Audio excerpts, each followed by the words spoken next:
Welcome to the Real Estate Power Play Podcast, your launch pad for skyrocketing success in real estate investing. I'm your host, Gabe Rodarte, alongside Mark Monroe. We're ready to bring you transformative stories, groundbreaking strategies, and the insider secrets of real estate giants. Get ready to accelerate your investment journey and become a true power player in the world of real estate. Guys, what's going on? Welcome to the Power Play Podcast. We are doing a quick live. Wanted to share with the people that were asking us questions on the chat groups and just DMing us, which we get pretty much every day now, which is really awesome. If you guys have any questions, we're happy to help. This is what we're here for. We want to give back to the community. Real estate has transformed my life for sure. And one of the niches that we are all good at, Marty, Mark, Ronnie, myself, is just networking, building community, and knowing how to really just go into the marketplace that you're in, no matter where you're at. Doesn't matter what state you're in, and really just start building out a network to help you build your business. I think one of the things that we hear a lot, and whenever you get started in real estate investing, is you're dropping cash, right? You're dropping money for marketing. You're dropping money for, I don't know, you got maybe a coaching program. You may have your spouse going, what are you doing? Why are you even doing this? What is it worth it? People lose so much money in this stuff, all types of stuff. When we talk to those people, we talk to you, and we definitely want to help and create value to where you can just help launch your business forward. So, Mark, how are you doing? And let's get cranking on this thing. I really want to go over this topic. I'm excited about it. Yeah, I'm doing great. I can't complain. A little warm. August 10th, 11th? I don't even know how far into the month we are already. Yeah, we're way into the month. We're halfway through the month. Is your kids back to school yet? Yes, they're ready. I'm ready.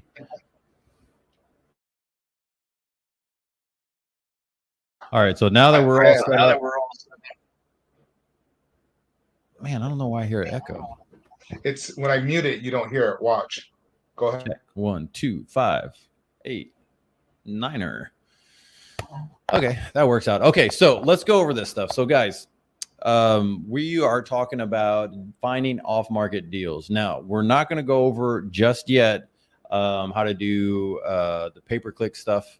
We're not going to go over any of the direct mail or the door knocking stuff yet. We wanted to hammer out creating a referral network that's around you. So one of the best people I know who has created an awesome referral network happens to be Mark Monroe, who does a lot of seller financing, creative financing, has helped me do multiple. I now do creative financing and seller financing and all types of unique stuff. So Mark, how would you advise a newer person? They get involved. Their spouse is now saying, what in the world are you doing? Right. And you hear multiple podcasts and everything else. And it's your shiny object into spend money, join my group, and you can be a multimillionaire also. What is the first thing that you would do? Network. Really get out there and start networking, and start building up your referral network. That's really what it comes down to. Like I can't remember last time I spent money on marketing to acquire a deal. It's been several years. I get a ton of referrals. That's where I get most of my deals from, and we'll get into the type of deal, the referral sources. But I would just get out there and network. Go to your local chamber counters, believe it or not.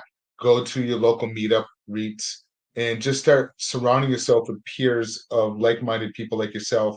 And it also depends on what level of experience that you're at as well when you're out there networking. What are your thoughts on that, Gabe? Ironically, I had a friend of mine today, he might be listening to this, text me this morning. I'm on a sales call talking to actually a guy who's through our network is saying he's going to sell. He has about 15 doors that he's selling. So we're helping him disposition those doors. And so we're going through the stuff. I'm talking to him on the phone. And then a buddy of mine says, hey, there's a group going on in 30 minutes from now. It's right around the corner from where you live. I'm going to be over there. I don't know what it's about, but you want to show up, some small business owners and stuff like that. I'm like, I don't know. Let me see if I have time. Well, lo and behold, I'm like, it's by a restaurant. I go there. I end up watching the presentation.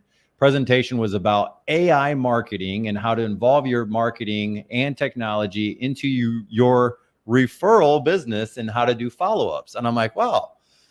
And then lo and behold, here we are talking about it. So it was really cool. So I got to learn that, and then I made a connection. And then someone else that was there was like, hey, I run across properties like this.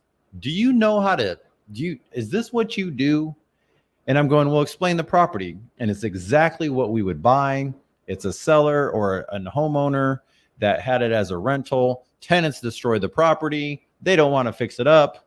They're going to be upside down if they go and do the rehab. And they're now, I'm going to go look at a property tomorrow, all based off of this thing, Mark. And you got to learn how to work a room. You got to learn how to network. But the reality is it's not a bad thing to get outside of your shell and to go, I just need to know where does my space, like, how can I create value in this area?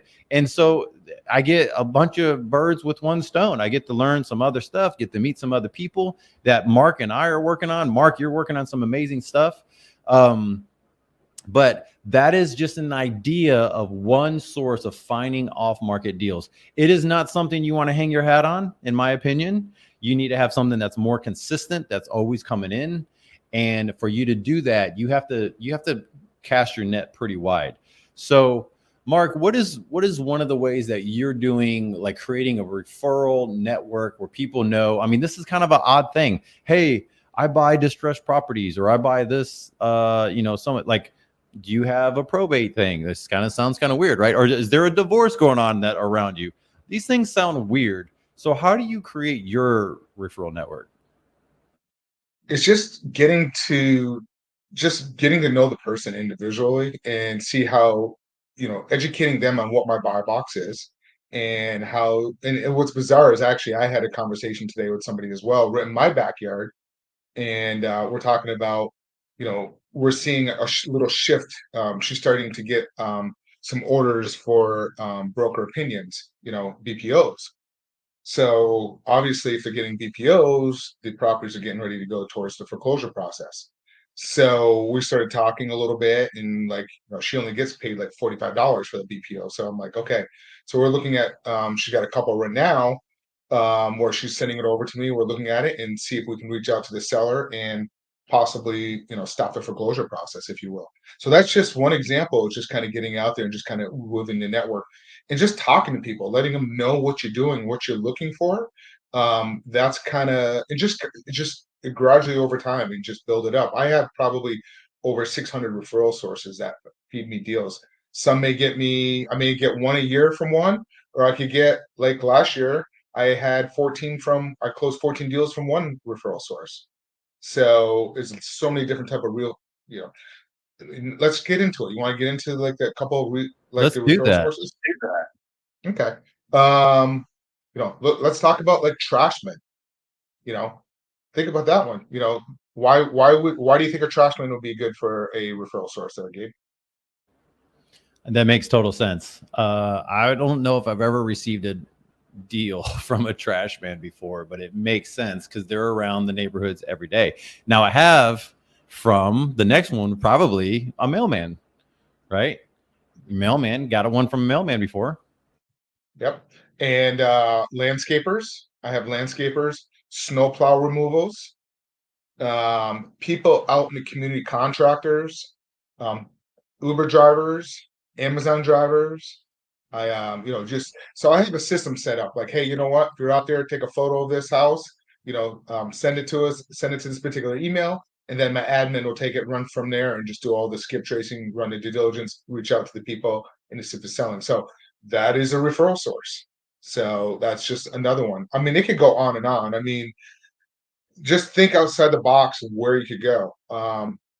Normally, I keep this last referral source, well, not last, but one of my home run referral sources. I usually kind of keep to myself, but hospice nurses. I Hospice got it. nurses. I got it. Yep. Yep. So I had one that I just closed not too long ago up in New England. It came from a hospice nurse. It was an elderly couple. You got to remember, they referred it over to me, so there's really not a lot of sales going involved. They referred it to me. What happened was it was an elderly couple. He's ill. He's been in hospice for a little while, and then she's elderly, so she can't take care of him that night anymore. So they had to move in with a daughter, and the daughter lived about 3 hours away. They reached out to me and see what I could do to help them. They've owned the home for 35, 38 years, something like that. So it was just too much for them to get the house ready to put on the market. When just so much. So I said, just take what you want, whatever you don't want, just leave behind. I mean, they left cable boxes, TV modems, holiday decorations, dishes.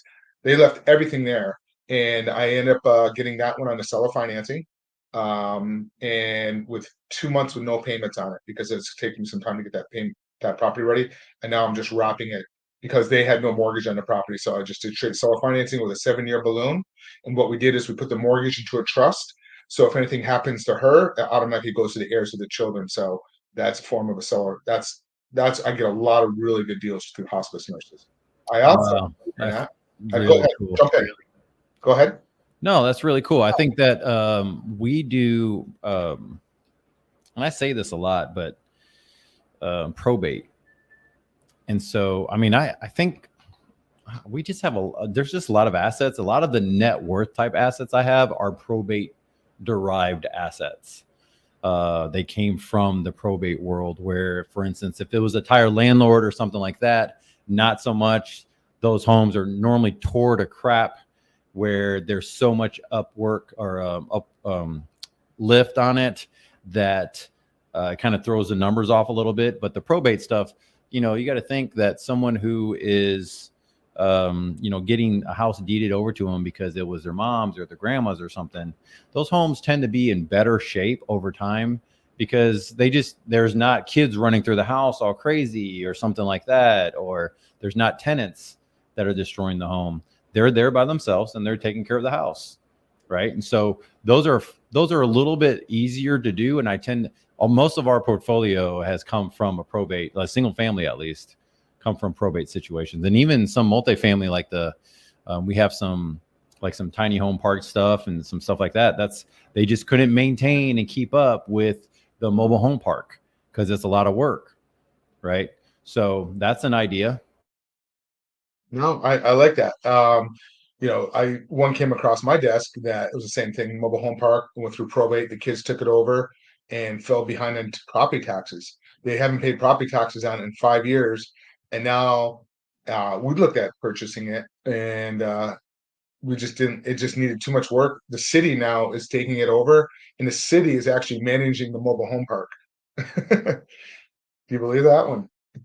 So we may still do something and have the city kind of give us some money to kind of get it all cleaned up. And we're looking at possibly subdividing them into regular lots and then turn around and put double wides in because it is going to take quite a bit to kind of get that ready. So, Wow, that's cool. Okay, so how would someone going to go through looking for leads? And we see stuff on Facebook. I think Facebook's a really good place for single family to live, even though there's a lot of other things. You have TikTok. Mark, you do TikTok, right? Don't you do marketing through TikTok? I do. I do some stuff. I haven't gotten a lot of deals through there. I get more through Facebook. But I am starting to get some stuff there. Okay. And believe it or not, I have gotten some deals through LinkedIn as well. Yeah, so there's LinkedIn. I think what is something that's different that you have to do on LinkedIn than you do on Facebook? I really don't do anything different. I'm just out there. I'm just out there promoting. You just want to be out there promoting yourself so people see that you're actually doing some business. And then doing that, then you'll start getting some referrals coming to you. That's really what it is. And then besides, finding off market deals, then you tend to get some capital, private money as well, because they see you're out there doing deals. They don't have the time and energy. They have the capital and they want to deploy it into some assets so they get a good return instead of just having it all in the stock market. Look at what happened today in the market. So they want to kind of deploy the capital everywhere. Man, that's genius. I don't think, I'll be honest, I don't think that a lot of people really see the benefit of LinkedIn. Now, in the commercial space, totally. In the business world, totally. because people go there to go and find out. So there's some cool things you could do on LinkedIn. Also, if you're out there networking, if you have a great LinkedIn profile, there's an easy QR code that they already have in there that you could just click the QR code button and you can meet people and then they connect with you through LinkedIn.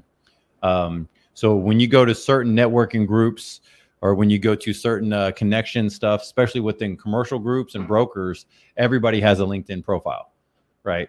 Where if you do more of a single family, or residential type stuff, yeah, single family, you're not going to see so much of that. You'll see more Facebook driven type stuff. And that's in my experience. I'm in the Houston metro market.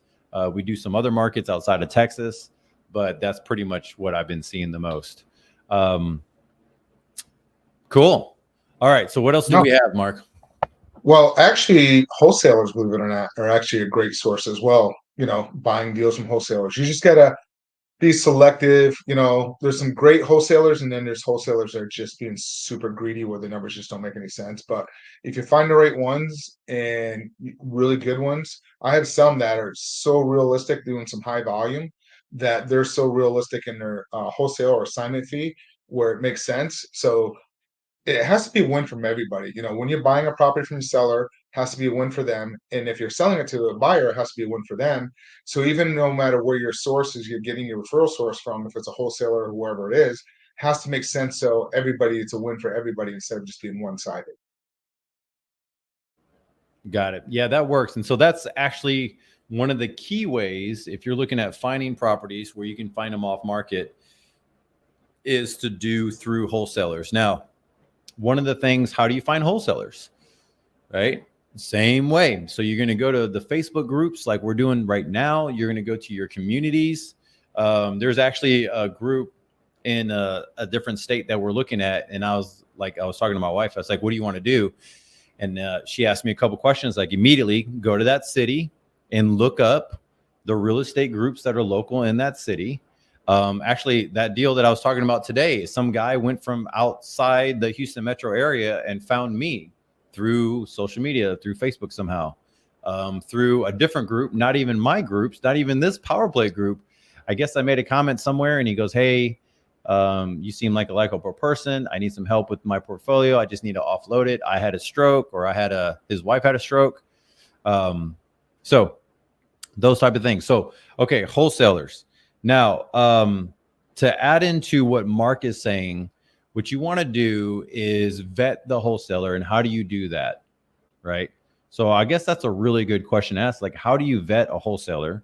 Well, look at their page, look at their company name. You can take their company name, plug it into Facebook and see how credible they are. I got some really good friends here that have, they've been around for 10 years in a wholesale group. I would trust any deal that they send me. If I buy it from them, I know I'm going to get real information. Because the thing that I think people get concerned about is the non-refundable earnest money, right?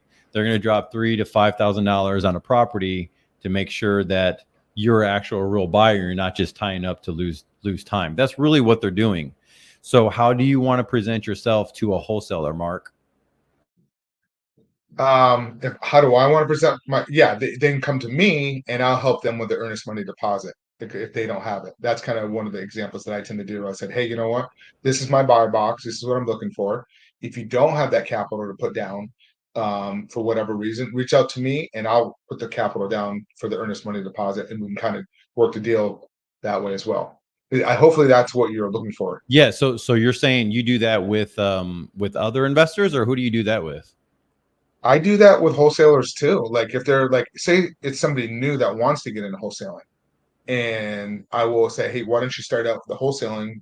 It's less capital, and if you don't have that money for the capital for the earnest money deposit, reach out to me. We'll look at it, and we'll, whatever it is, I'll pay you whatever the amount is. It has to be within reason, without not being greedy. But I've actually done that before on several new people on the wholesaling. So I just give my buy box, if that makes sense. Yeah. So you give.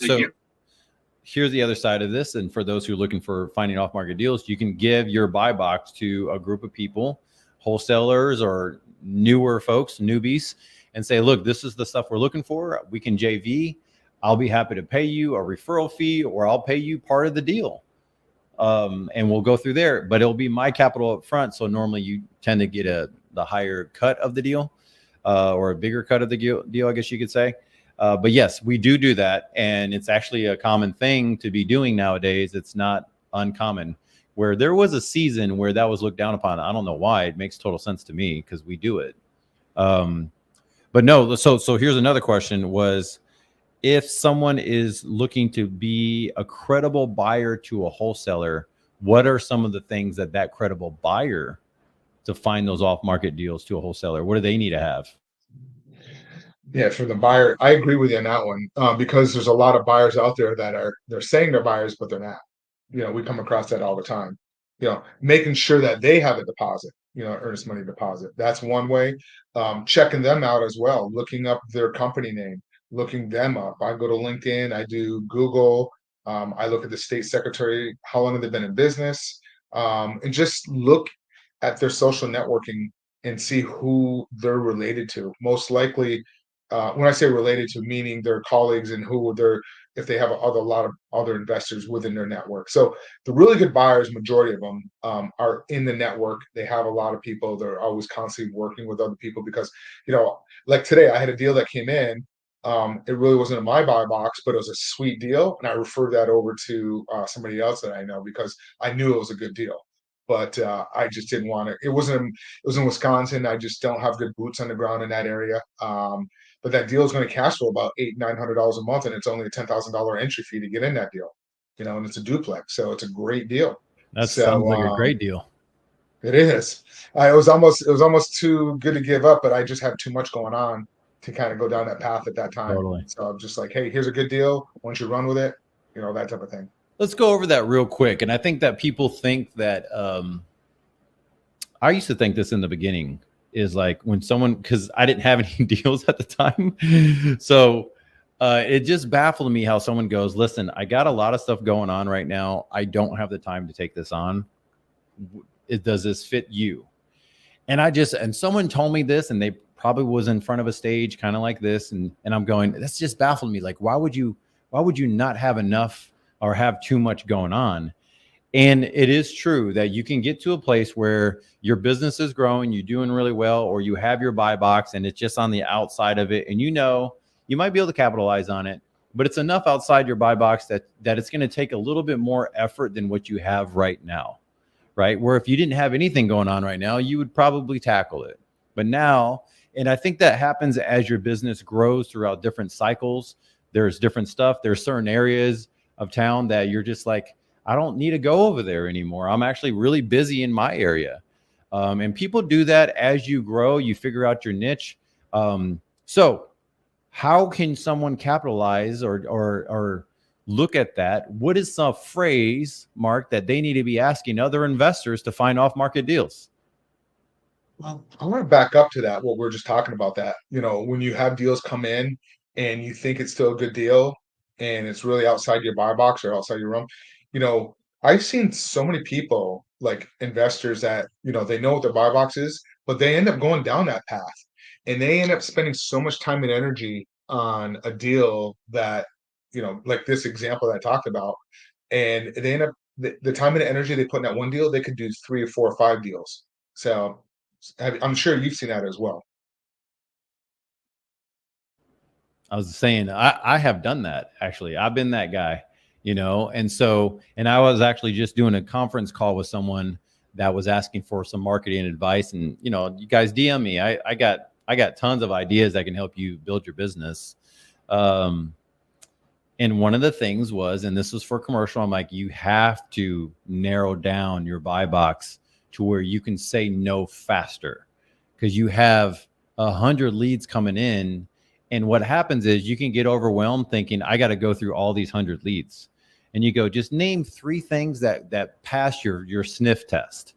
Just 3 things. Does it fit the area, right? If it's single family, does it fit the area and structural, what you're looking for, right? So really simple. Are you only looking for slab? Great. Well, this is on piers. So just say no to everything that's not on piers, right? Or if it's, I don't know how to do mobile homes. Okay, well, stop looking at the mobile homes. Like maybe there's something here. If it's something that you don't want to do, don't put it in your list in the beginning, right? Until you feel confident doing it. So you take a couple things off your sniff test, and then now you got rid of 50 properties, right? And then you go to your second tier. Out of those 50 properties, does it fit whatever else, maybe the rehab, or maybe, anything else that really needs to fit your markers of what you're looking for. If you're looking for rentals or looking for cash, like flipping or wholesaling type deal, throw those in there. Or maybe it just doesn't fit any of those and you're looking for sub 2 type deals. Well, that's really easy to do, right? To go through your properties, Mark. Am I not wrong where you're going, okay, which one of these can I do seller financing, sub 2 deals? Can I do some type of creative structure? I mean, that goes from 100 down to 7 really fast. Absolutely. And then you're not going to waste your time and energy on deals that's not going to make you any money. I mean, it will make you money. You just got to look at where your time and energy, where you can get the best results. Again, like I said earlier, you definitely go make some money in that deal, but the time and energy in that deal, where if you stay into your buy box, you can do 3, 5 deals in that same amount of time as that one.